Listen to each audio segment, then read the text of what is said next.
Hanno trovato Federico, ce la faremo in qualche modo, anche grazie a voi. Lo scrive in una story sul proprio profilo Instagram Elena Pancera, moglie di Federico Lugato. L'escursionista trovato morto oggi dopo 18 giorni in Val Zoldana, un dramma che ha mobilitato un intero comprensorio. Il ritrovamento verso mezzogiorno nella zona in cui si erano concentrate le ricerche nel gruppo del San Sebastiano. Sono stati cani molecolari a fiutare le tracce che hanno portato tra Pian delle Mandre e il Colle de Michiel. L'hanno trovato vicino fondamentalmente a dove lui aveva indicato di andare, quindi tra la biforcazione di due sentieri, peraltro nemmeno troppo lontano, probabilmente le ricerche infruttuose anche perché di fatto pare che sia stato trovato sotto un mugo. Noi lo chiamiamo barance, è un pino, un mugo che praticamente copre completamente ciò che ha sotto, quindi in superfici molto ampie per trovare la persona bisogna proprio cascarci sopra. Fin da subito erano stati mobilitati una settantina di operatori tra soccorso alpino, guardia di finanza, vigili del fuoco, protezione civile, più altri volontari privati, compresi amici e conoscenti,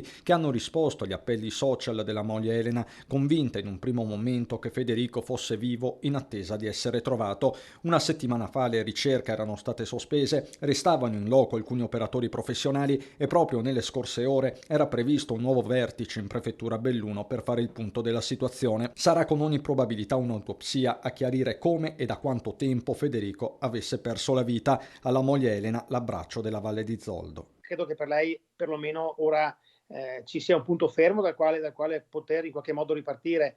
L'incertezza del proprio marito, insomma, che non si trova, credo che sia frustrante, dolorosa. La Valle è sotto shock, naturalmente questo è un epilogo tragico che un po' si poteva anche, diciamo, immaginare, però quando te lo dicono, insomma, lascia tutti sgomenti.